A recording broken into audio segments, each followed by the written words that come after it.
My buddy John Mayer has a new world tour that's about to start. I saw so many dates. He goes all over the world. On top of that, he's never, ever been on a podcast before. And since I've barely ever even done a podcast, I feel like it's a perfect marriage.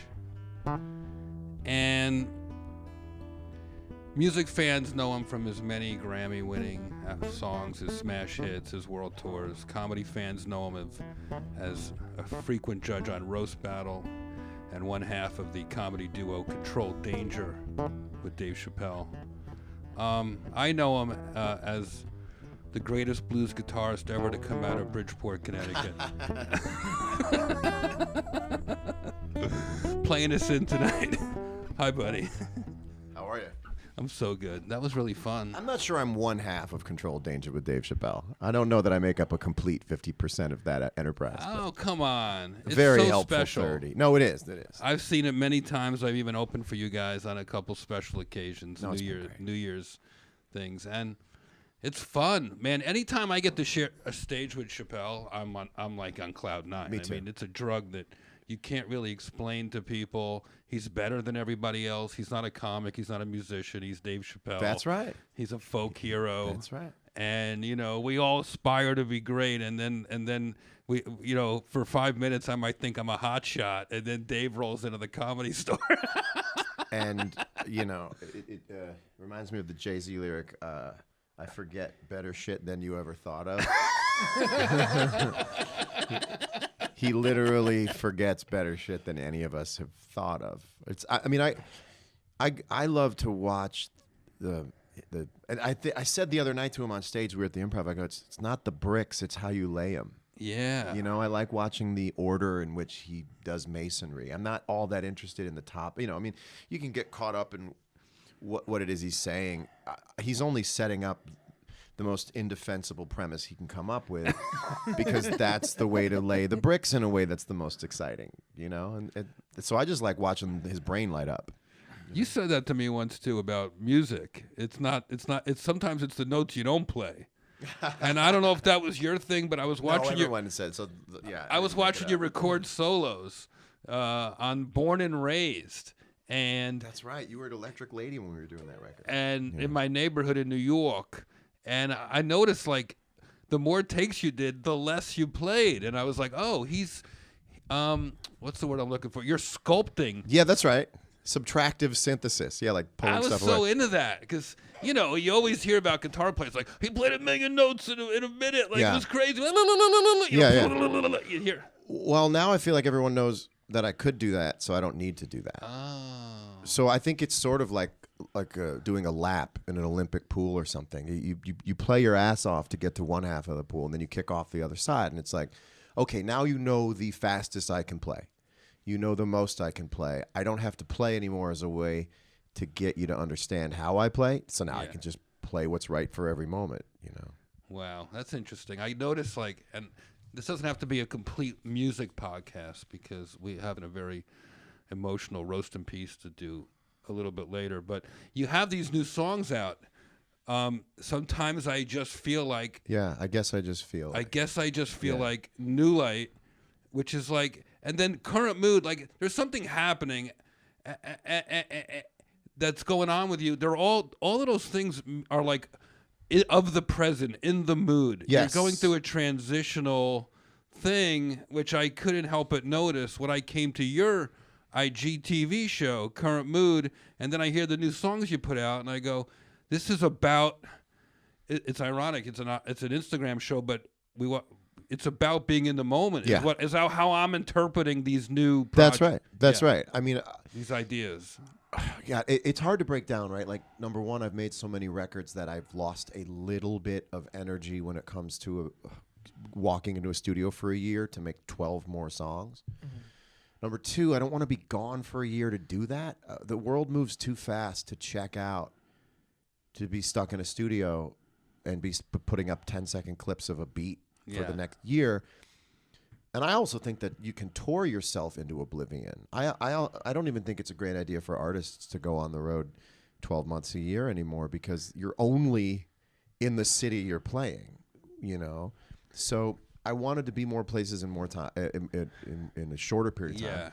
Yeah. And I don't know that anybody is thinking about a record, and it's weird. Like, we want to binge watch an entire season of television, and we only want one song a week from an artist. It's the exact opposite of what it used to be.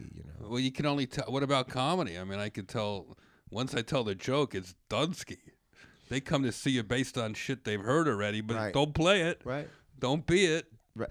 So, I mean, our job, I feel like we do a pretty good job of it, is to like read the biomechanics of what people are and what they want and how they want it. You're never going to hear me complain about, well, why don't you want it this way? You used to want it that way, and now you don't like records. And I'll do whatever. I'll go wherever the most energy is. I mean, every time a new social media platform comes out, I go through it. I read through it like a new medical report if I was a doctor or something. It's like, what can I do with this? Yeah. And then every time Instagram releases like a new tiny functionality, I'm like, okay, there's something I can do other people can't do with this. So when Instagram Live put out the ability to play stuff from your gallery, pictures and video, I can now throw to clips. This is going to change my show forever. I can throw to clips, which is always funny, Jeff. It's always funny. I love clips. I'm a big fan of clips. I'm such a clip fan. So now my show has clips. So every time someone puts a new thing out, I'm not looking at it like, how can I be super popular? I go, how can I make that work for my brain? And what do you mean? I have a very particular shape of my brain, I feel like. You have a big head. Yeah. I don't mean like a ego. I mean like you're physically big head. Dude, I'm size 8. I'm a size 8. You once gave me a fedora that I may grow into one day. No, it's when I had the fro, it fit. No, I have a very large head. There's a lot going on. And so I'm into presenting myself and other people whatever creative format we are all into at the same time. If you put a record out, you are a well-known artist, and you put a record out on Friday, and I love you, and you know that, I'm not sure I would have heard the whole record by now. Mm-hmm. I'm just not sure that I would have heard the whole record. But if you put out a 4-song EP, I would have been listening to all 4 songs over and over again. It's just, we're all changing that way. Way we consume things. This is a friends and family podcast, and I do feel like, you're my more successful, handsome younger brother. And my sister's been here. My cousin does the show with me, so it makes sense that you would be here. And I know that you came here right from visiting Moose. I saw my dog. I hope that's okay that I shout out Moose. Oh, you absolutely should shout out Moose. This podcast is about, sometimes how sensitive our heart is. And, I'm finding late in life how dogs make me so happy. Last night I came home from Brody Stevens Memorial, and I went to Rite Aid, and all I bought was an ice cream cone for myself and 4 doggy toys for Luna.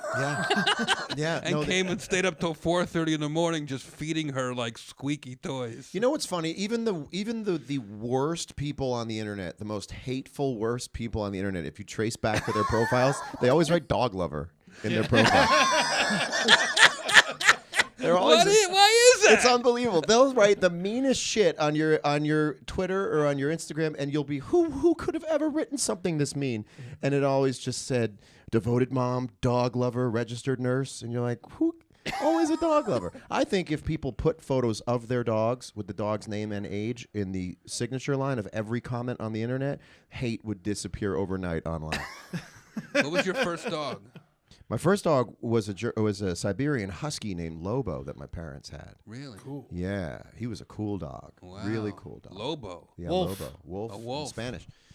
Have you ever written a dog song? Have I ever written a dog song? No. You ever play with Los Lobos? That's really funny. I would love to play with Los Lobos, and I have tried to keep. Yeah, I wrote a song, and one of the lines is "dog and a ball at the end of my bed." But that's the closest I've ever come to like featuring a dog in a song. Although I could be wrong. I had an album cover once, if I recall. And on the back of my dogs my are record. fun. I have this new joke that's killing, and I know like it's so relatable. Like I know everyone thinks their dog's the smartest. My dog really is the smartest dog, because the other day I was because this dog imitates me like she's a genius. The other day I was taking a shit with a tennis ball in my mouth. Luna's a good girl. Luna's a good dog.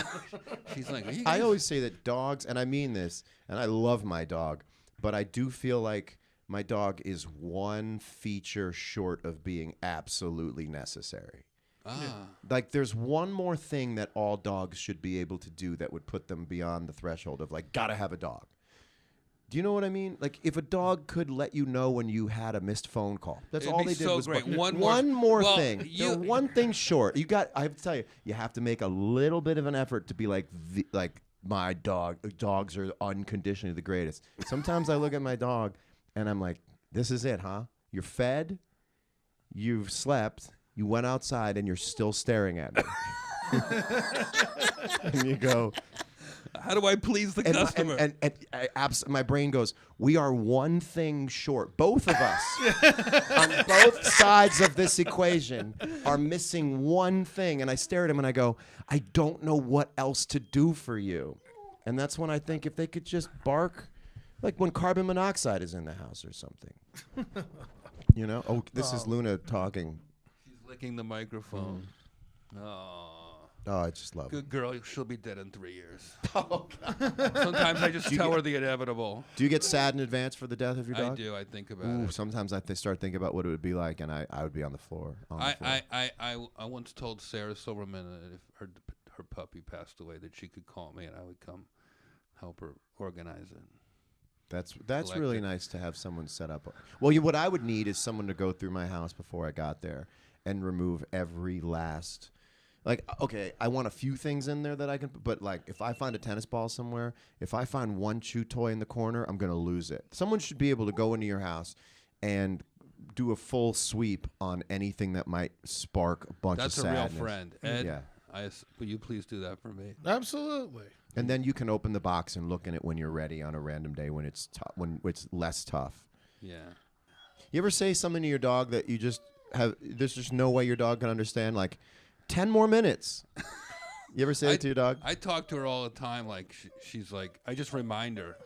I'm like, no, you don't go to human places. You have to stay here. I love looking at a dog and admonishing it as if it doesn't understand and it's stupid for not knowing that you're saying things like, give me 10 minutes. The dog doesn't know 10 minutes.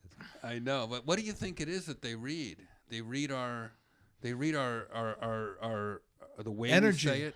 I feel energy. I think we interpret it as very anthropomorphic, and they're just making all sorts of crazy noises all day. Say things like, "He knows I'm leaving." No, he doesn't. Although I guess when you see the suitcase sometimes, but I have a theory that here's something. So this dog has been a vegetarian its entire life, right? Now it meets me. It's 6 years old, and I hold roast beef over her head, and like she goes berserk. And the first time I did it, after she ate this slice of roast beef, it was just me and her late at night. Her eyes started watering, and she almost said words. Like she wanted to talk to me. To say what? What do you think she would have said? It was just like, she just like did some crazy doggy Was she telling you she loved it? You think she would have told you she loved it? I think she was just wanted to say like, either I love it, thank you, what is this? Can I have some? It's like it reminded me of, and I know this is probably a terrible comparison, but maybe it works. When you see the picture on YouTube or Instagram of that little tiny like 1-year-old who doesn't even talk yet, but when they suddenly put glasses, on him, They and can he see. goes, oh! I cry every time when they. It's the hearing aid. They put the hearing. They turn the hearing aid on. Or the color glasses. Oh no, it's the color glasses. Yeah. There's two different ones. They're two different full-on That cries. shit makes me cry. Full-on if I cries, ever man. like need to cry, Yeah. you just put on the. It's funny you say need to cry. I cried an hour ago when I saw my dog. And then I felt so much better afterwards because it's what I call unconscious pain. It's pain you don't know you have till your dog goes like, "Hey, remember me? I'm your dog. I'm the life. I'm the harbinger of like who you are when you're most happy. You're not very happy right now. The dog can look right at you and go like, "You're not happy right now, are you?" And you just lose it. And then I felt so much better afterwards. So much better. I really am resisting it because I know like like I'm always afraid if I love it, it's eventually going to die, and it's hard for me. I always had an allergy to dogs, and I was always a little afraid of dogs because a dog bit my sister. And I went to an allergist yesterday for the first time in my life, and I did confirm that I have a mild dog and cat allergy. But that didn't stop me from telling Luna to just jump in bed with me this morning. And there is something that happens I'd when you rather give feel into the bad than physically than emotionally. No, I know. And how great is it when you finally give into the licking and the hair and the spit and the dirt? You just give into it. It's like it's like being at a festival all the time, but your dog is around. You just go, I'm giving up. I don't need to be clean when I leave the house. I want to be half my dog's spit and hair. Yeah. And it is kind of a communal thing once you stop going like, hey, it's on my pants. Right. There's like you just give all the way into it and you're just spit in my mouth. Yeah. My dog is addicted to piss. His dog did a crazy thing the other day. It might be the smartest dog in history. It had to go to the bathroom when I was asleep, and instead of just peeing on my rug or whatever, it pissed on my toilet. Which I'm incredibly Now that's not an impressed. accident. That's the dog who knows. Yeah, I was very impressed. That's a dog who thinks it's a person. My dog goes to use the bathroom last thing every night before we go to bed. He has a little doggy door, and I have these little vertical blinds, that I can like. They're not horizontal blinds. I can like put my face like the way a cop looks out the window, and I can like sometimes he'll be out there for a while and be like, "What's he doing out there?" And I'll go up to the window and I'll spy on my dog, and I'll just push the blinds down a little bit and look through the slit, and he doesn't know I'm looking at him, and he's just looking up at the stars, and it's like he's taking a break from being my dog, as if he's a performer who's just taking a minute backstage smoking a cigarette, looking up at the stars, because he knows for a minute like. Don't have to be his dog right now. And he's just looking up at the stars. He's like a casino dealer on a break, staring at. And then he starts to walk back in, and I go, "Oh, I gotta look busy. Because I gotta give him his time." And then he walks back in. He's like, "I'm your dog. I'm your dog." And I'm like, "I watched you just looking up at the sky, having timeout thoughts." What do you think they have nightmares? You ever see like? This dog will start barking and like running and stuff. Yeah. Mine does that too. I would love to see a dog's nightmare. Like what? Oh man, be? it would definitely. You'd get it on VHS. Like whatever. I feel like no matter what the technology to record a dog's dreams are, you'd still ultimately the output would be VHS. You go, I have to buy a VHS player off of eBay now. I was like I do see the whole. I have to admit, it's a hard one because I had huge family fights about this. Like when my sister got a dog, when her sons were, just old enough to really run around, they got a dog, and I took it as a personal affront that she didn't ever want me to visit. I go, okay, now I get it. You'd rather have that dog than me around. I just didn't understand. That was like a long time ago. Why? I was young, whatever. It's just my sister was all I had in life. And so if she's suddenly getting a dog. Like, were you that allergic to dogs? I guess as a kid, like asthma, and the hair and the dander in my eyes, and now I have a very mild where it's fine. I'm going to get an air filter. The allergist told me to get an air filter. I think people who own dogs have a whole different lease on what it takes to keep their house clean and what they've also just given up on. Like, there really is a zen to the dog owner where they just go, oh, no, that's just always going to be hair on that bed. We're never getting it off. And people who don't have dogs start to turn a little OCD where they're like, oh, there can't be a single scratch on the dogs. Kind of keep you from going crazy over the OCD of keeping your house clean. Just like, this is the way it's going to be. Well, there's going to be a layer of hair everywhere I go. And I think I actually not trying to put loose ends together, but I think that actually makes you kind of a little more zen and easygoing when you're like, well, the house is never going to be 100% clean ever. Right. I bought a house that I'm sure a dog shit in at least 8 years ago, and I can still smell it every other day. Every once in a while you catch the previous owner dog smell? Absolutely. On a hot day, it starts to come up somewhere around the laundry room. I'm lucky enough to live in a new construction home. No. Good for you. Where there's only ghosts. So your home is not a rescue. You got your home from a breeder. Great. It makes me happy. Environment is a big part of being happy. When you this podcast is about having thick skin in life, and life being a challenge sometimes, and I go, and people always ask me, so I wanted to see what you think. Like, when you're a comedian and you're in a bad mood, can you just go perform? And I'm like, I'm a professional, you know what I mean? But I also kind of love it.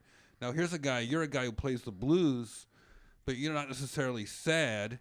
I play bluesy stuff. Well, I saw the John Mayer trio, yeah, the trio do is straight hours blues. of blues, Yeah, and I saw you play, the B.B. King shows and the Clapton shows, and you play the blues. But I'm just saying, I know you're. Yeah. But it's like, to me, like, when you're actually feeling down, you can't use music because you can. That's your business, isn't it? No. You can. Okay, so there's a couple answers. I listen to Rodney Dangerfield. Hey, I'll tell you, it makes me feel better. I don't have bad moods most of the time. Like, I'm very physical. Okay, so I could be tired, and that's a very empirical, physical thing. I could be run down, tired, stressed out because of this and that. But a mood to me is a feeling you can't explain. A mood is a zone in your thinking that you can't explain, because if you could, you'd probably get along better with it. So a mood is just a rock in your shoe, and I know myself pretty well, so I don't necessarily have moods, right? And then the other thing is, my whole life, playing the guitar and listening to myself play the guitar, I've never said this out loud, so I'm going to chance it, has always been a way for me to get my confidence back, no matter what happened to me in my life. Right. So I would go home after high school, after a day of school, and I would play, like, hammering out the dents in me. Anybody made me feel bad, anybody who punched me in the arm for flinching, or a girl who I don't think knew I existed, I could go home. And I kind of felt like it was 21 Jump Street in some weird way, because I always had this 21 Jump Street fantasy when I was a kid. Like, all I ever wanted to be was like an undercover cop in high school. That was the fantasy of, like, and I was sort of, I had this 21 Jump Street fantasy. Everyone else wants to be a rock star. I wanted to be an undercover cop. I wanted to be like Johnny Depp, like an undercover cop. You know, got the hair right. Thank you. And so Johnny Depp, they call me now. So I would look at it like I was going to school secretly as a student, but really a guitar player. And then I would come home and play. And I guess I have to tell the whole story. I would hear myself play, and then I'd be like, yeah, no one's going to fuck with me. Right. And right. I would witness my own playing and go, right. I'm a black belt. Yeah, I got no issue. I don't. What am I doing worried about these people? Yeah. And so I can still do that, and that's what's kept me sane. Because if anything that came my way, and I won't complain about any of it, but if there was an offshoot of me being successful that also made my life really tough in one way or another, I would just pick up the guitar and play, and within like 3 minutes be like, oh yeah, shut up, So that was my anchor. So that's your that shuts it all down. That's my air compressor. So anytime, so you don't have to play. But here's an interesting distinction. I need to get a laugh. Can you just play by yourself in your room when you're a teenager, and that was enough? Yeah. Oh yeah. See, a comedian, you need an audience, right? I fantasized about the audience. I put everyone in the audience that bothered me that day. I put them all in there in my head, and I'd play along to CDs. And this was well before GarageBand, well before anything you could jam along to. In my day, and I know I speak for a lot of guitar players around my age and older, we played along to records and ignored the guitar playing on the records and pretended it wasn't there and played over it. So imagine the built-in cockiness of playing over B.B. King and pretending B.B. King's not there. I speak for a large number of guitar players who played over B.B. King like it didn't matter that B.B. King was playing, And now I see people who can they play alone on Instagram, or they play a looper. We never had a looper pedal, right? And everyone has the ability now to go, and then that keeps going, and they do another thing. And you can get good that way, though. You can get good, but you get good in your own. The problem is you have to learn how to play with other people, right? And if you're doing a looper pedal, you're only learning how to play in your own sense of time, right? And I worry. I'm not upset about it, but I worry that these Instagram musicians who play in their own meter, who they're looping and they're playing 8 tracks of themselves, are going to have a tough time finding the universal beat with another drummer or a bass player, another guitar player. But I'll let them worry about that. Do you ever? I mean, I've heard I've heard rock musicians like make fun of bands that use a click track. Because then they go, that's not a real band. They're not holding it together. Oh, we're themselves. many phases beyond the click track being. I mean, if a band just used a click track right now, it would be the purest thing you've ever heard in your life. Yeah, yeah. I mean, I would always record with a click track now. Very rarely would I not. I mean, that's one piece of technology that you should take advantage of. You know, I mean, the Stones never use a click track, but they also do like 100 takes of every song. Right. And if you tap the tempo at the beginning of a Stones song and tap the tempo at the end of a Stones song, they wildly fluctuate. But that's one band that always plays together. Huh. You know, I think they're a band. They're playing they're allowed to waver. I saw your John invited me to a dress rehearsal to his tour. Oh, cool. And it's like it's something between like a what do you call a revival kind of feeling, the band, because there's backup singers. I think Horn showed up at one point in that show. I don't know. There's a couple of it's like people I've seen you with before and new people. And Pino, new people. But yet new people too. Yeah. And it was cool. It's really great. It's a great band. I've always tried to be thought of as the solo artist who puts together great bands. Like Sting inspired me that way.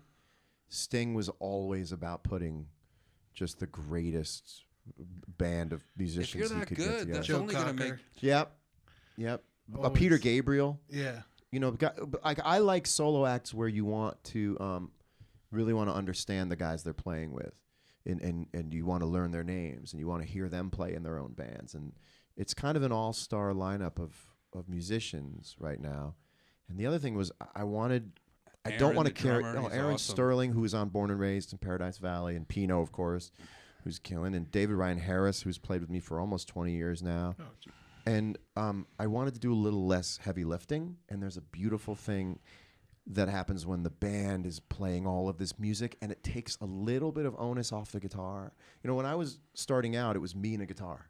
So I had to be bass, drums, and guitar at the same time. That was your early South by Southwest. Yeah, that's me playing, shows. College bars and frat houses and stuff. And it's a very Herculean, overly adrenalized thing. And as I get older, I don't need to push that hard. I don't need to push. I love a band doing all of it, and I just get to. I mean, that's really what Grateful Dead is the most beautiful everybody lifting a thing with their pinky, and it just like levitates. It does. That's the word. It levitates. Yeah, it levitates. I've seen that show a few times. Yeah. You took over. You replaced Jerry Garcia, and I replaced Jerry Garcia the pint every week. I prepared one joke for today. You know what I always think to myself, and I've never said it, but it really is from the heart. And what would a podcast be if I didn't beat myself up on the way home for saying something? The thought that comes to mind is, I'm just holding his space till he comes back.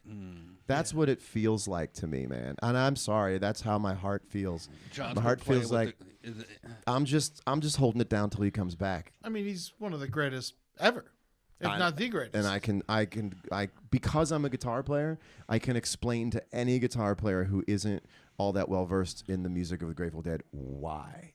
There's three titans of musicianship in my world, and it's Miles Davis, Bill Evans, and Jerry Garcia. And you could put Jimi Hendrix in there too. Those are the four. That's a great top four. These are the people who are playing with a level of intention so beautiful that, I mean, are there comics like that where, okay, they know all the jokes? Yeah, he plays with a certain intention, doesn't he? He's like, I compare him to Allen Ginsberg. You know, that's because he's gone past comedy. You know, he's just like he's a laureate. He's testing our skin, you know, as a society sometimes, Dave. But if you could play guitar with Miles Davis, do you think you would have been able to make that work? Absolutely. The way you do the Dead. Yeah, absolutely. In about 5 years, but maybe like 4 or 5 years from now, I would have been able to. But you could play that kind of music if you had to. Yeah. If you were asked to. Yes. Even if he had like a gun sitting on his lap.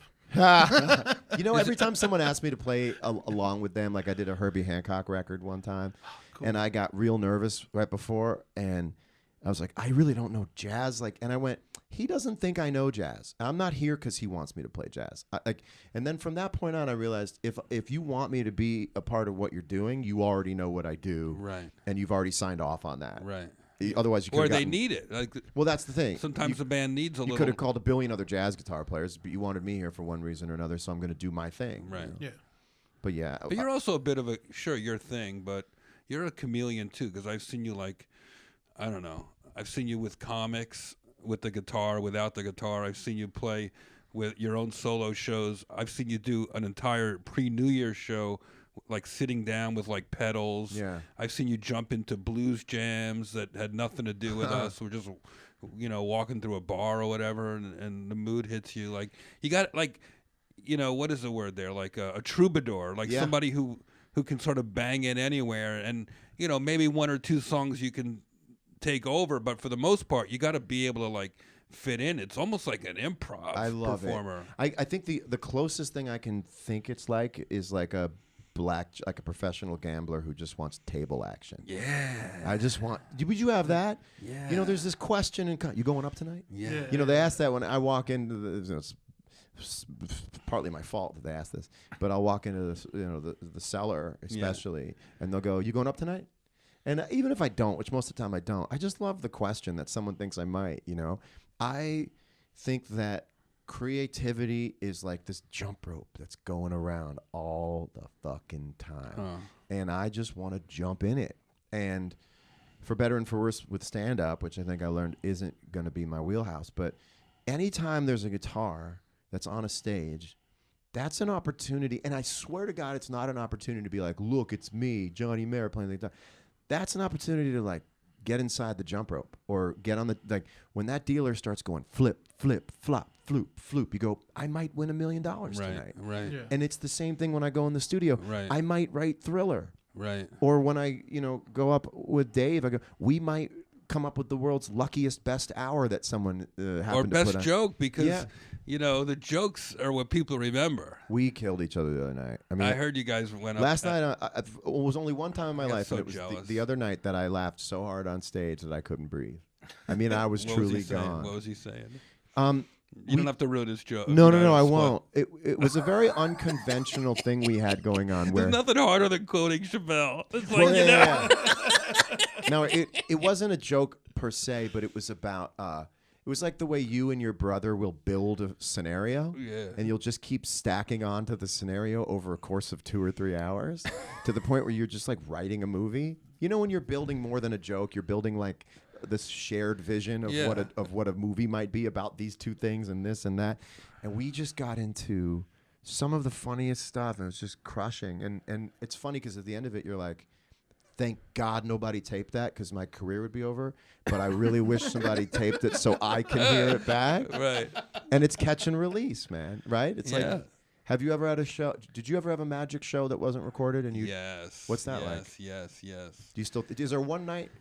I not necessarily one night that jumps off at me, but there were times where you have the right jokes for the right crowd. Your whole thing, your metabolism is lining up with the 2-drink minimum. That's and you're funny just about in the your pocket, and you just feel really good. And the only times I really think about it is that wasn't taped a part of the set. I've had great shows that is when you're gonna be taping something soon. Like, oh, I wish it was tonight, not next month, And one of the reasons that me and Attell's our thing was hard to figure out, because, like you and Chappelle, we don't. I don't want to say you guys don't prepare. I've seen you guys have your meetings, but like for 5 minutes before a show, like Attell won't even give me that. Right. So I gotta go.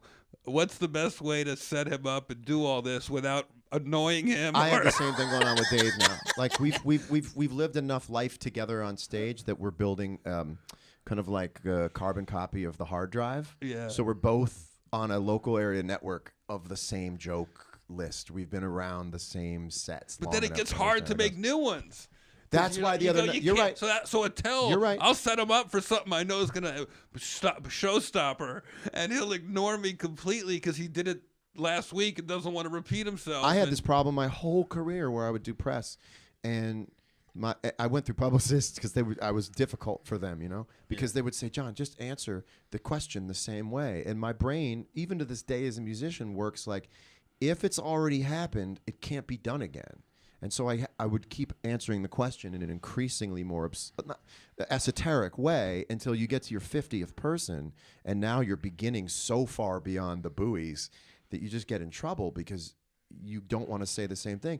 And then you see someone like Lady Gaga who does what publicists have been asking for years to do, and they make a supercut of her saying the same thing all around the world, and they make fun of her for it. So just that alone, right? Look at that as the microcosm of like, okay, what's the right way to do it?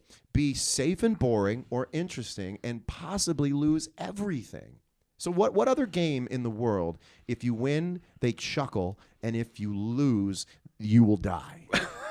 It's the weirdest set of consequences. It's crazy. It's so cutthroat right now. I don't tweet jokes anymore. It's not safe space. But this is the longest form communication I've ever had with people in the last few years. I don't really do interviews. Right. Instagram captions are a couple sentences. Right. I don't do Twitter anymore. So I was kind of interested to do this because at a certain point you can play it so safe that your own fans don't know how you feel about things. Yeah. Well, that is, people take neutral stance, especially in the red-blue war, Nobody wants to be out there talking about politics, and now even that's a problem. If you're, why is so-and-so so quiet, Yeah. They'll give, it's just like, there's no winning anymore, so you just got to try to take the battles you can take and the ones you can back up, and you never want to. It's hard to stick. You really got to be brave to be a relevant performer. That's right now. That's why when I noticed you're going all over the world, I go, you're going to Japan and Europe and all over America is what I spotted. And I know you were just in South America. I notice when I travel overseas, the audiences are super curious what Americans think about what's going on in America. Yeah. So you're going to get hit with all those questions, But I don't even do press there. Yeah. I mean, this is the joy of my life now. You're going to get hit by the doorman, by the cab driver. Everyone's going to want to know what's going on in America. It's like I don't think they. I mean, I know you're. I know. I get your point, and I think it does happen to an extent. But I feel like what's happening in politics is like everyone's parents are fighting right now. Yeah. And when parents fight, the kids are warm. I would fight with my brothers, but when my parents fought, my brothers and I would be there for each other. Yeah. And I really feel like politics right now is almost like our parents are yelling at each other in the other room, and we are trying to make each other laugh because we ultimately do care about each other. Yeah. And that's what I'm feeling in my life. And the other thing, it's so crazy. Like if you work backwards from the way people really are right now, nobody wants to offend. Everyone's trying not to. Everyone doesn't want to. Everyone wants to. No offense. No one wants to. No offense. Everybody wants to be liked. Everybody wants to be an ally. Everybody wants to participate. Very few people have said something that offended someone and said, "I'm sticking to it." What does everybody say? I'm sorry. I didn't mean to. So I don't think humanity is in the garbage when you have so many people just trying to be interesting, right? I grew up loving Letterman and Howard Stern. Right. And we would laugh at Morton Downey Jr. I mean, you and I were from the same, we watched the same affiliate. Yeah. We watched WWOR. Yeah. Channel 9. Of Mets course. Rain Delay. What's up? Stern. We now present Knight Rider for the Mets Rain Delay. Kiner's Corner will be preempted. You remember that? Yeah. So I grew up. Kiner's Corner was the Mets post-game show or the raid-out show. Ralph Kiner would host this. And we grew up wanting to be interesting. Yeah. And we laughed at Letterman, who was absurd and interesting. And there was a generation that came up, in fact, a lot of generations that have now come up, who don't acknowledge being absurd or irreverent as a way of life. Right. And it's very difficult because you're now speaking to everybody all the time because the thing will jump the rails if something does seem to have some merit as being able to dig into it and pull some stuff out of it. So it's like, but people don't. But we're not. I have met many people in my life. I've met very few sort of self-appointed shit starters. I just met people who really wanted to get a laugh or be interesting or say things. This will get you in trouble now. You're not allowed to say to acknowledge the existence of two opposing but coexisting thoughts. I find that very difficult because that's where most things lie. No one's listening and talking back and communicating in that way. Yeah, you wouldn't be allowed to say right now that there's something about "Rock with You" by Michael Jackson. There's something in the beat that you want to copy for your next record. Right. Yeah. You wouldn't be able to say if somebody would say, "Hey, all of that's verboten," and you go, "Well, I don't want you to think that so I'm just not going to say any of it." Right. So there's all these things that start getting grayed out. You're not allowed to go into them. It's a very strange time, but I always look at like precarious. They don't mean to. Everybody doesn't. Everybody. You name check Thriller before, and I was glad you did because this is part of us. We can't pretend the past doesn't exist, and we need to be nicer to each other and a little more tolerant of slips of the tongue. There are even people hearing you talk about this who will say, "Well, I hardly think," and they would make a slip of the tongue joke. This is right up your alley. But they would say, "Well, now you're reducing what Michael Jackson did to a slip of the tongue." And so here's the other problem, right? Is like we don't put a period and a line break at the end of everything we say. Yeah. And we move quickly from idea to idea to idea. And I'll tell you, the biggest difference that's causing all of this ire and upset is that we don't know each other. And when you know somebody and you're talking with them, the assumption is they mean well. You think of how many hundreds of things your friends say to you all the time that you just you just drive right over the pothole because that's just so and so. He does that. Or I know what he means. We fill in the blanks for each other, right? When you don't know somebody, you don't give them the assumption that they mean well. Right. And so then everything becomes these little tiny shards of glass that can cut. Then what I think is even worse than people getting offended is constant disclaimers. Constant not to blank but, not to blank but, not to blank but. Right. Not that there's anything wrong with that. Yeah. So the social media thing is like everyone's your friend. We're all going to be sitting at a table. Except it's the first day of school every day. You know how people acted on like the first day of the real world? It's the first day of the real world every day for the last 10 years. Yeah. Hi, I'm John. I don't, So I can sum myself up in 5 sentences. Yeah. And it's all going to come crashing down when I don't agree with the country singer over there. That's right. But it's, well before you've gotten drunk together. America needs to get drunk together and show off their dogs. Now they're just getting drunk with their dogs. Now they're getting drunk with their... When I used to drink, I would get drunk with my dog. My dog didn't drink. But I always related to my dog so well when I was drunk. Really? Yeah. Oh, God. Because you get more affectionate. Something happens because you get more dog-like when you're drunk. And I would look at my dog and I'd be like, you do like heavy drunk breathing. What's up, buddy? You go take a piss in your own bedroom. Your dog's sitting there looking at you. You're like... I get you, man. I get you. What time is it? We've been doing... All right, forget it. Let's just keep going. We'll go through it quick. Sure. You good? I'm Not great, long. Man. Not great. long. No, it's great. Because I still want to go to roast battle. John, you're so funny, and I'm so honored that you're your first podcast. It's like baby's first podcast. Well, I would do stand-up at the Cellar in New York. You would watch me do stand-up, and then we would both walk up the stairs, and we would sit, and you would give me notes on stand-up. So this is, now I feel like I've a little bit kind of stated my case for having a little to do with comedy, which is like not supposed to be on a stand-up stage by myself, but is sort of interacting with comedy in a certain way. And I feel like, maybe I've had a little bar mitzvah in a way where a current mood is like, that's what I should be doing. Not pacing a stage with the empty microphone stand in my half-closed fist, rocking it back and forth. That's not for me. I feel like that's not what you were doing. I was trying to. I feel like what you were really doing was you're expressing yourself. You could call it stand-up. I don't call it when in that what you were doing. I was saying he's being comedic. He's doing comedy in a stand-up club, but I feel like you're still in a weird way. It's just all writing. It's all writing. You weren't Thank performing. It's all writing. You were writing. It's all and writing. then when I see you at your rehearsal the other day, you know, you made a few poignant comments that were, in a weird way, about your writing. You were specifically talking about your music. You said, well, I've been doing this long enough now, something I'm paraphrasing, to know that this is what I do. Yeah. And you know, you're secure in your place. Yeah, and I sing these songs back from now, sometimes 15, 20 years ago. Maybe comedy and being on stage and developing a thicker skin That's right. gets you to the place where you can stand there and say that to an audience. Well, it was writing, right? You said it. It was all about, oh my God, all these thoughts that go rushing through my head all the time.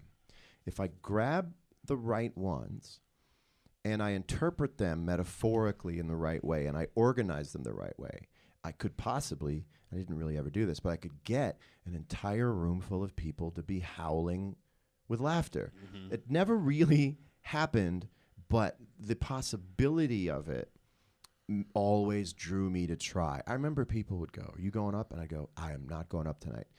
And I just remember the next thing I knew, my legs were moving, and I was going down the stairs, and I was hearing my intro. Cool. The next guys, we got a really cool surprise for you. And I'd be going, I guess I am going up. Right. You know? And I don't know if people knew that, but that's, I guess, the sign of, partly the sign of being a comic. But the part of me that wasn't a comic, and I want to say this to anybody who was like, why should Mary do comedy or whatever? Like, I understand now that whenever I would get my tape, I wouldn't watch it. And because I don't know why I wouldn't watch it. There was something about it I didn't want to confront. Nobody watches it. I don't watch it. Is it too hard to confront? It's boring. No, I think it's too hard to confront. And when I realized I didn't want to watch my tapes, I went, okay, if I was ever really going to do stand-up, I better take a year off and do it every night, like Judd did when he came back. Right. You know, I said, otherwise, I'm not being fair.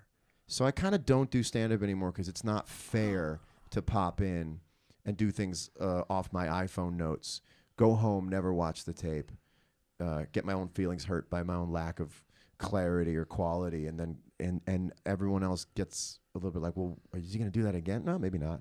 I feel like when I first screwed up on the guitar, like first time I ever played live on the guitar, my hands just locked up with nerves. And it was this preteen talent show. And my mom had just bought me this new guitar amp for this preteen talent show. Do you remember what it was called? What the song was? No, the show. It was the preteen talent show at the Levitt Pavilion in Westport, Connecticut. It was in a gazebo. And I was so bad. And I thought I was going to win, you know, because I thought I was cool. And my hands just went, when they just wouldn't open. My hands wouldn't work. And I went Was it home. cold? No, I was just nervous. And I went straight home and dug in and played and played and played and played. And when I went up and did stand-up and you gave me a whole bunch of notes and I was like, you're right. I didn't go watch the tape. And I was like, looking back on it, it's like, if you ever see me on a stand-up stage again by myself, it's because I took a year or two off to really do it right. But I just have too much respect for the people who are there every single night, not to go up by myself every once in a while and skim off some of the glory and then head home. And you know, it's precious for a lot of people, and I appreciate your respect for the stage and for stand-up. But I also think stand-up for me started as a hobby, and I might have done it for a hobby if I had another career. I loved it as a hobby, and when people say they're trying it, I admire that. Like, some comics are not like that, and I appreciate that. They're almost always insecure comics. Mm-hmm. There was an issue last week with Stormy Daniels doing a stand-up gig, and comedians were shouting her down. It was all social media, and I immediately said on this show, yeah, she's a porn star. Someone said stay in her lane. I was like, that lane's drying up. She wants to express herself creative. She's a director. She's a let her try it. Like, I'm always up for anybody, especially somebody who like me who could be pigeonholed as the roast guy. Like, I admire when people try new things. A guy at the Cellar I once tried a 3-minute bit that went nowhere. This is a long time ago. And a comic said to me, "Oh, long way to go for that laugh," and it hurt me so bad. It kept me from really being adventurous for a long time until I just started to get better and better and better, and was like, "Fuck that guy! Yeah. If I want to wear clogs and a nose ring and act crazy and do whatever, I don't know. Like, it doesn't, like, I could be out there, you know, and you have to sort of let go of some of your inhibitions and some of the haters. I'm not just talking to you. I mean, in general. I hear you. Go. Sermonize. Like the haters will keep you. I know it sounds so corny, but we did a screening here for a Disney cartoon that I'm on, Tangled. It's a cartoon now with Mandy Moore and Zachary Levi, and I play one of the pub thugs, her bodyguard. And in the episode, I have a hook for a foot. I'm a hook foot. That's my character. It's on the TV show, a big bodyguard thug with a hook for a foot. I never complain about my disability. I've been on for 2 seasons. I'm always a great guy. Fell in love with a mermaid. I sing Howard Menken songs sometimes. It's the best gig I ever had. Then it's my last episode, so the animators came over to show it to me with my friends the other night.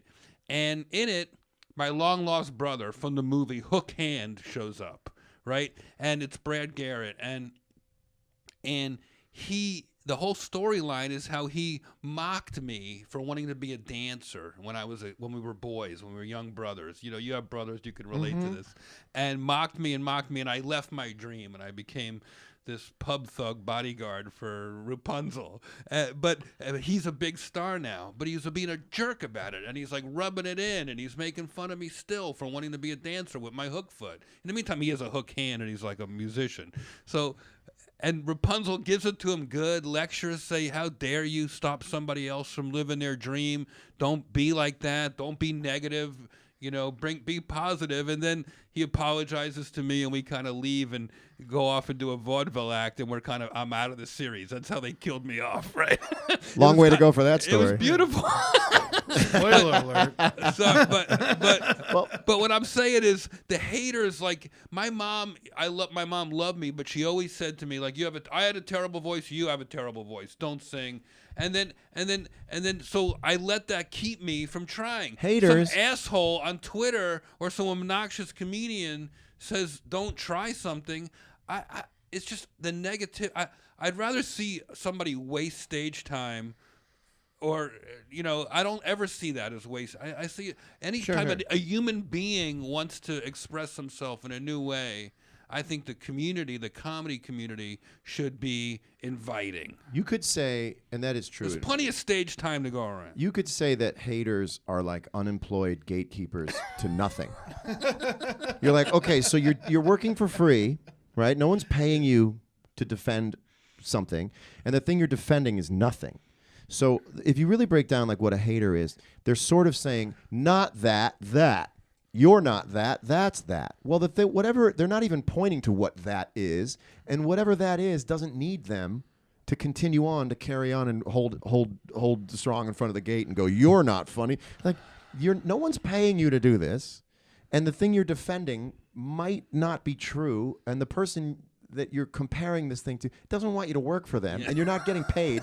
So you're holding up this idea that only exists in your head. I have not been hurt by a hater in years and years. I don't think they're actually haters. But let me ask you this question.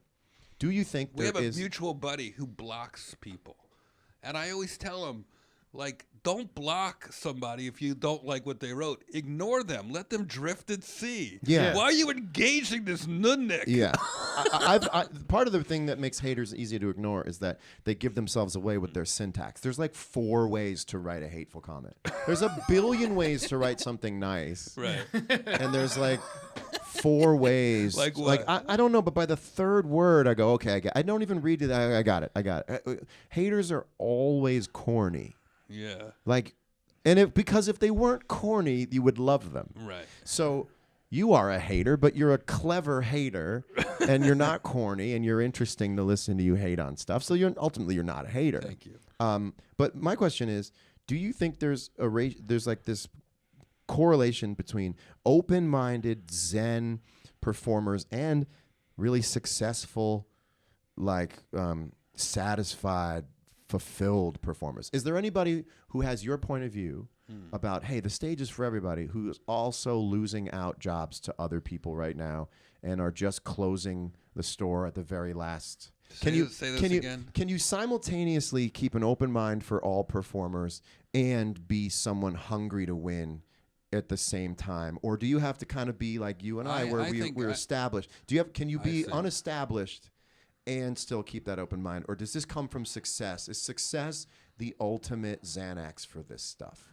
I feel like at least my generation of comedians was communal, a brotherhood, a sisterhood. Maybe part of that was the Cellar, the Friars Club, the alt scene, the USO tours. I'm not really sure. No one got upset when someone from your scene got a show? We got jealous, and there was always. I feel like I spent some of my 40s apologizing for shit I said and did in my 30s to my peers, and vice versa. Like we made up. We were.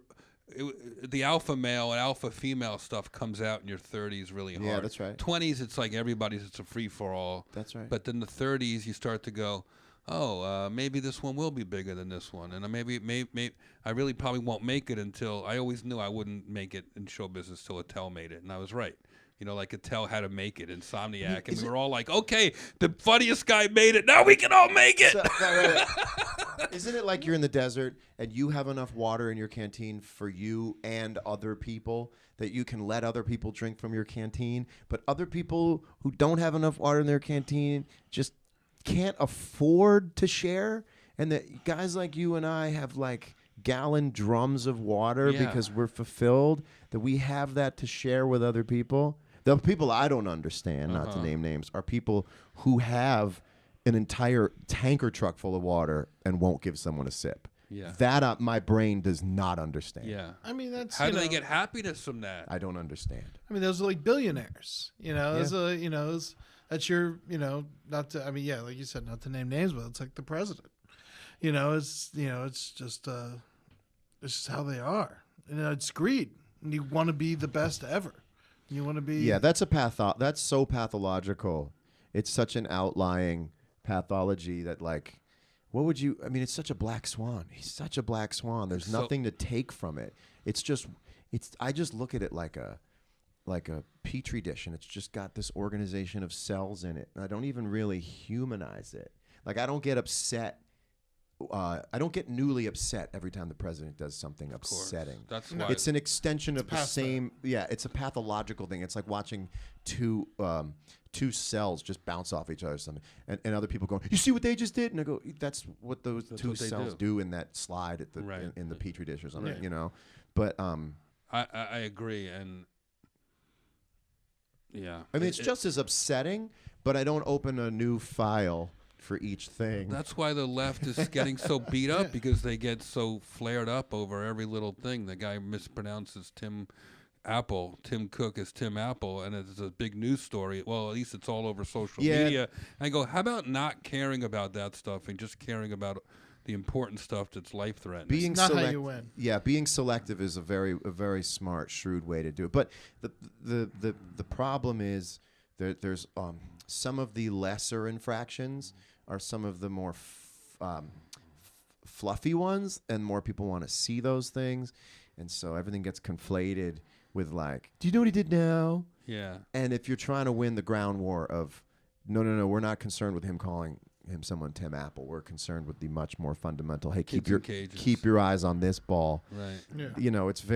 It's people who aren't selective have a hard time stating a case. I don't want to get political, but I don't think we should be separating families at the border. But I do think it's okay to keep kids in cages, just at the movie theater and in airplanes. I don't know. Listen, man, there's so much, but I want to go to roast battle tonight. Yeah, what time is it? Oh wow, yeah, it's about 11. Come on, starting one right more now. topic. One more top. So one more top. So, before we get to let me just see what we got. Are you writing down like time codes of the good stuff? Yeah. No, just because he knows I want to. I don't think we should. We'll talk for a minute, and then I'll do roast in peace. Okay. All right. That'll be good. And we can rapid fire a couple touchy subjects. Just to get some laughs. Yeah. It's 11. Yeah, 10:59. All right, we can do a rapid fire because Okay. it'd be funny. You all right? Yeah, I don't hate myself yet, so let's keep going. I think you're doing great. No, And it's great. This is the most effortless conversation I've It's ever awesome. had in here. This is like Am I wrong? No, it's just You're the flows. easiest guy to talk to. Thank you, man. You really are because I know you a long time, and I feel like you did for your first podcast appearance. I think we talked about everything except two things that I wanted to quickly mention, which is you designed a guitar. Yeah. This is wild because you always had this one kind of guitar as long as I could remember, and then one day I saw PRS. PRS guitars. You could say I redesigned a guitar, right? So I've been a Fender guy my whole life, and Is this your idea? Or? yeah. For years, I mean, I had like a Fender Signature Series Stratocaster, Me too, Mike Eldred. Thank you. which very we much. love Mike Eldred. I think for me, when Mike Eldred left Fender, that was the beginning of the end of that era. Where artists really had people to talk to at that company, and we could call, we could go. Oh, I found the part you're going to be mad about on your ride home. This part right here? Oh, I don't have a problem with that. I don't have a problem with that. And I would talk to Fender, and I'd go like, hey, I have this idea for more than a signature model. And they never really bit. Right. And by the way, I never was like, well, how dare you not take my idea? I never had an issue with that whatsoever. But I wanted to go somewhere that would take my ideas. And it was Right. like, hey, let's freshen up the electric guitar, right? Because the electric guitar is still always this vestige of 1950s and 60s car and Of surf culture. course. It's still ridiculously tied to vintage car and surf culture, and there's absolutely a place for it.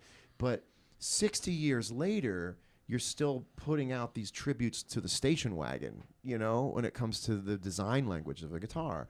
And so basically, like, I took those ideas to PRS because Paul Reed Smith is the guy who started the company, and he's still there, and I talk to him daily. And it's like the relationship I used to have with Mike over at Fender, which is like you call someone up and you have ideas and you share them, and they're not afraid to turn the CNC machine on and build you the thing you're talking about, And this is always a difference between someone working at a company who loves what they do and then like a venture capital company coming in and buying the thing. Because one day you'll call up and you'll go like, hey, can I get one that's got a whole rosewood neck? And they'll go, yeah, it says here you already got 2 this year, and our contract was for 2. Right. So I'm going to have to charge you. It's like, no, don't line item this.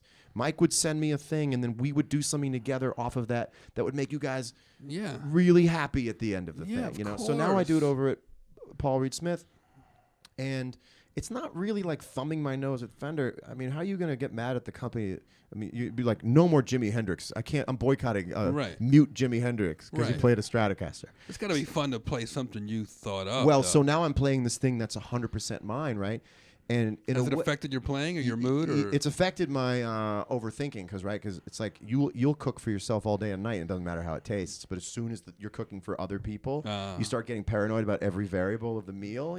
Yeah. But I've gotten to a point where it feels so good now that I'll never again have a number 1 guitar. It's like a basketball player just changing in and out of shoes. Like I could play a show, I could hand someone my guitar I played that night at the end of the show, and then just get another one and play just the same way on that guitar because it's bespoke for me.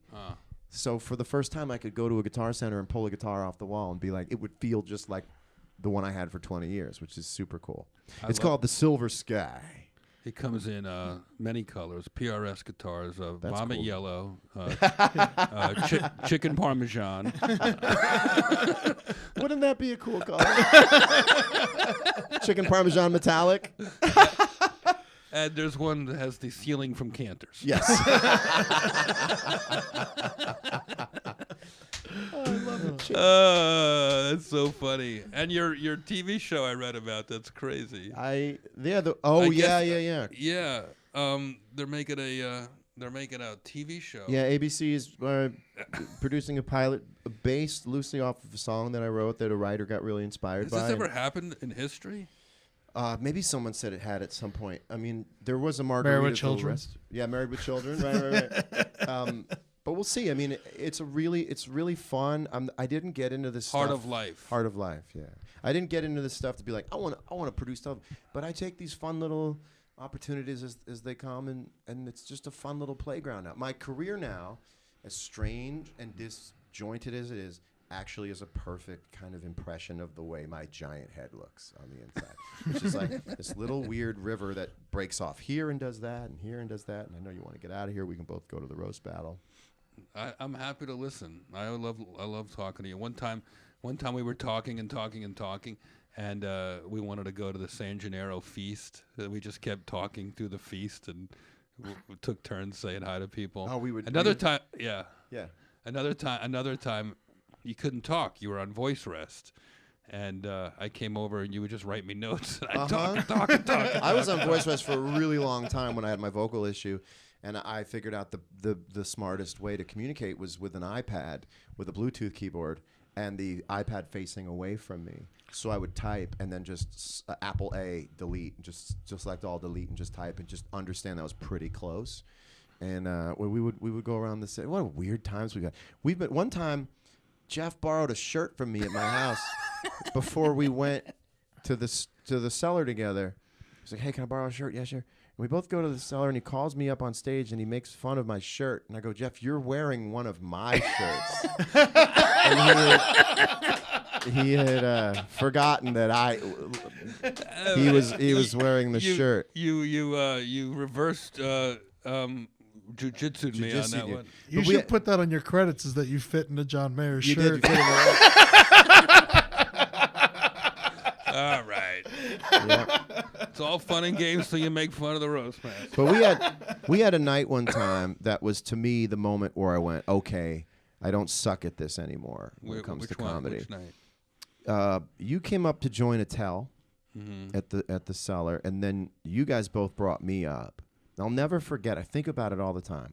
And I sat at the piano with you, I think, or I was just sitting there and you were to my left or whatever. But I didn't say a word because I started getting really good at like the inner water slide, you know, like where it's like, go, hold up, go.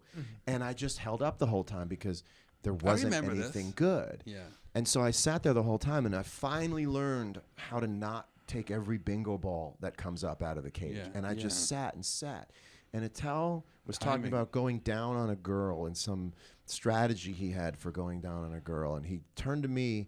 He said, "John, what's your strategy for going down on a girl?" And I said, "I spell out, I'm John Mayer with my tongue."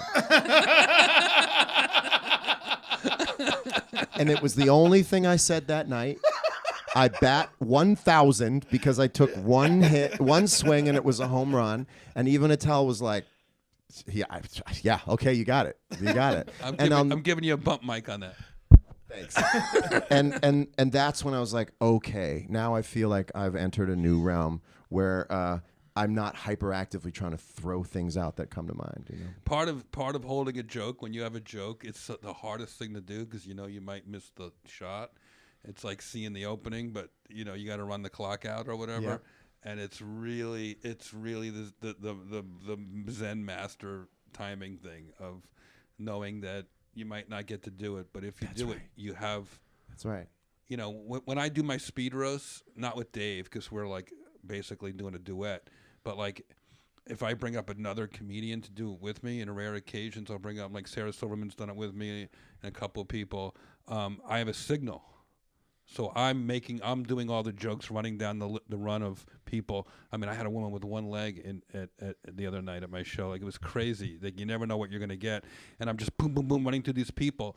And I told the other comedians, like, when they do it with me, have their hand up by their chest when they have something. Oh, that's great. And I'll be able to go, you know. That's great. Hey, John, would you ever hang out with a guy like this? And then you're great. like, boom. Great. That's great. Yeah, and it does come down to that. It comes down to having a great joke in mind, and if the moment's gone, throw it away. Yeah.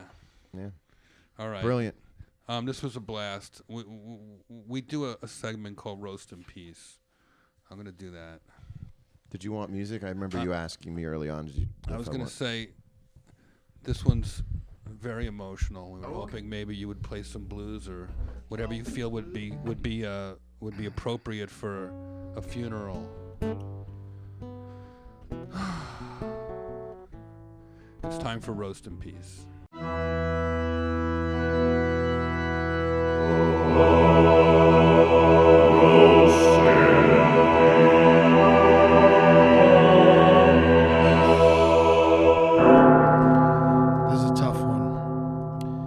billionaire Ehud Laniado. It's a diamond trader, 65 years old. Oof, young. He died while having his penis enlarged. Wow. He traded blood diamonds. That was his job?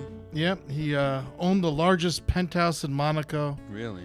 He had another mansion in Bel Air. Lived in Israel and Africa. Wow. He sold the most expensive diamond ever sold to a Chinese criminal. Wow. Ehud Laniado. How'd he die? Penis enlargement surgery. He had a heart attack when they injected his penis with. His last words were larger, larger. Ehud started his career off. This is a fact. We looked this up. He was a masseuse, but his life did not have a happy ending. Hey, what's the point of being worth millions, owning thousands of diamonds, having a mansion in Bel Air, the most expensive penthouse in Monaco, if you can't have a little dick? Guys with big dicks don't accomplish what Ehud accomplished because they're too busy fucking. His dick was so small, Michael Jackson wanted to suck it. Don't laugh at that. Instead of penile enlargement, he should have just gotten hand reduction surgery. Ehud Laniado, roasting penis. Plugs. Oh, man. JohnMayer.com for concert tickets. Come see me play. It's very fun. We got a great band. We got a great. How many people are in this band? 8 now. Jeez. All right. But I was impressed. I saw you introduce them all without like you just rattled it off. I could never do that. I happen to know them personally, but it is a deep-seated fear of mine that I'll get it wrong in front of everyone. I mean, it's bound to happen. How do lead singer guys know what the order of? Well, so now, so I go around. I see. go around the stage Because Springsteen would have to do Clarence last because everybody would go crazy. Like I go around the stage. It's the only way to be fair. You can do like Van Morrison does, and if you forget their name, you just throw a bottle at them. I just heard that he plays. I heard that he plays with just a big red LED clock facing towards him, and it just counts down from his hour. And I that's what I heard, and I mean that as in like that's what he does.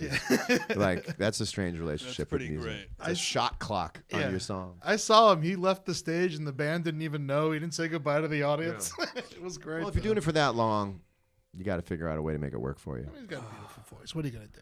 67 dates across the world between March and October. I'm gonna miss you, buddy. Good luck, man. Be Thank safe. you. Thank you. I'm gonna try. You once told me that the beginning of the tour and the end of the tour is the easy part. It's that middle part that's hard. It's the middle of the book where the staples are. It's the middle of that itinerary. All right. Man. Safe travels. Thank While you. you're playing in Japan, I'll be at the Brea Improv March 29th and 30th. May 10th and 11th at the La Jolla Comedy Store. It's my SoCal tour, not a Brody. Great. And then go see me in Attell at the Borgata Oh, that's great. and the Sands Bethlehem Memorial Day weekend. Roast Battle will be a clusterfest in San Francisco. It's going to be fucking crazy. Jeselnik told me he wants a judge yesterday. That's going to be amazing. Anything else, pal? Rate and review us on iTunes. Check us out on Spotify. You can email us to say hello at thickskinwithjeffross@gmail. Instagram, thickskinwithjeffross. Twitter, thickskincast. And we love you.